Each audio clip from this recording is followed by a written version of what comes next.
పార్థో ధనుర్ధరః తత్ర శ్రీర్విజయో భూతిః ధ్రువా నీతిర్మతిర్మమ.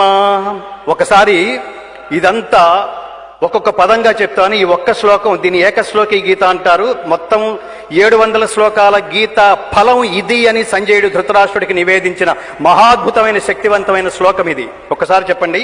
యత్ర యోగేశ్వరః కృష్ణః యత్ర పార్థః ధనుర్ధరః తత్ర శ్రీః విజయః భూతిః ధ్రువా నీతిః మతిః మమ.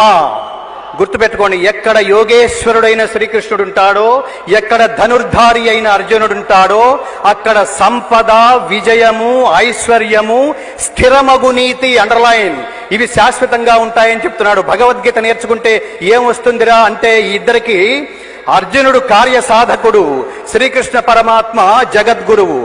అంటే పురుష ప్రయత్నానికి దైవానుగ్రహం తోడైతే సర్వము విజయమే. భగవద్గీత అంటే విజయానికి 18 మెట్లని అర్థం. కాబట్టి గీత నేర్చుకుందాం, రాత మార్చుకుందాం, ఇంటింటా గీతా జ్యోతుల్ని వెలిగిద్దాం. భారతదేశంలో పుట్టినందుకు భగవద్గీత, తెలుగు రాష్ట్రాల్లో పుట్టినందుకు పోతన పద్యం నేర్పించి మన ఉనికిని చాటుకుందాం. మిత్రులారా చెప్పండి, జై శ్రీకృష్ణ, జై శ్రీకృష్ణ, జై శ్రీకృష్ణ.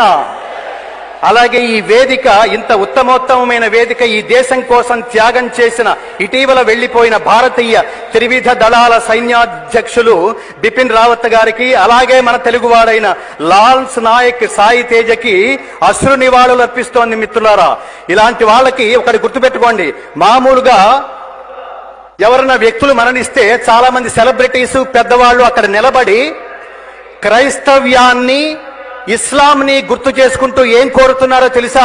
ఈ చనిపోయిన వ్యక్తికి ఆత్మకి శాంతి చేకూరాలని భగవంతుని ప్రార్థిస్తున్నానని ఒక అర్ధరహితమైన కోరిక కోరుకుంటున్నారు. ఎక్కడితో తెలుసా ఇది?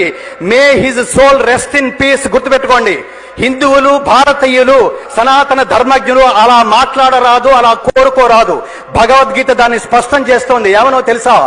నైనం చిందంతి శస్త్రాణి నైనం దహతి పావకః నచైనం క్లేదయంత్యాపః నశోషయతి మారుతః నశోషయతి మారుతః. ఆత్మకి నాశనము లేదు. ఆత్మను శస్త్రములు ఛేదించవు, అగ్ని దహించదు, నీరు తడుపదు, వాయువు శోషింపజేయను, సాధ్యము కాదు. మరో చోట చెప్తున్నాడు, నజాయతే మ్రియతే వా కదాచిత్ నాయం భూత్వా భవితా వా న భూయః అజో నిత్య శాశ్వతోయం పురాణో న హన్యతే హన్యమానే శరీరే.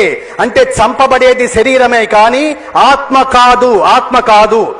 కాబట్టి మనం అక్కడ నిలబడి మనం ప్రార్థించాల్సింది ఏమిటో తెలుసా మిత్రులారా? జీవితంలో మన పరమాత్ముని ప్రార్థించాల్సింది 2 కోరికలు. మనం జీవించి ఉన్నప్పుడు సద్బుద్ధిని, మనం పోతే సద్గతిని కోరుకోమని పరమాత్ముని ప్రార్థించాలి. అలా కోరుకోండి. ఎక్కడన్నా వెళ్ళిపోతే ఎవరన్నా ఈ మహాత్ముడికి సద్గతుల్ని ప్రార్థించమని పరమాత్ముని ప్రార్థిస్తున్నాను అనేది ఇవాటి నుంచి విశ్వవ్యాప్తం కావాలి. రెండవది, మరణ సమయాల్లో భగవద్గీతని దయచేసి అలా ప్లే చేసి భగవద్గీత ఆంతర్యాన్ని, భగవద్గీత పరమ లక్ష్యాన్ని అలా దాన్ని మిస్యూజ్ చేయరాదు. ఇవి గుర్తుపెట్టుకుని భగవద్గీత ఆంతర్యాన్ని, భగవద్గీత విస్తృతంగా ప్రచారం చేయండి. భగవద్గీత ఎంతమంది హిందువుల ఇళ్లలో ఉంది అంటే పెద్ద ప్రశ్న.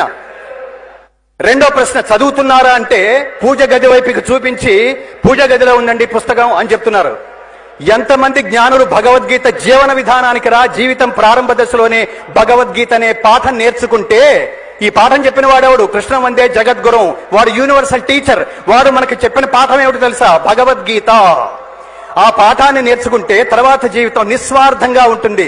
తన జీవితంలో చేసిన తపశ్శక్తినంతా లోకం కోసం, మీ కళల్లో ఆనందం కోసమే కదా ఇక్కడున్న మహాత్ములు, స్వామీజీలందరూ మనకు పెడుతోంది. వివేకానంద అంటాడు, నిజమైన శాశ్వతమైన ఆనందం అంటే ఏమిటంటే మన వల్ల ప్రయోజనం పొందిన వాళ్ళ కళ్ళల్లో కనిపించే ఆనందం చూసి ఆనందించడమే నిజమైన శాశ్వతమైన ఆనందమని. అలాంటి ఆనందాన్ని స్వార్థం లేకుండా మీరు నిరంతరం పొందుదురుగాక. జై శ్రీకృష్ణ.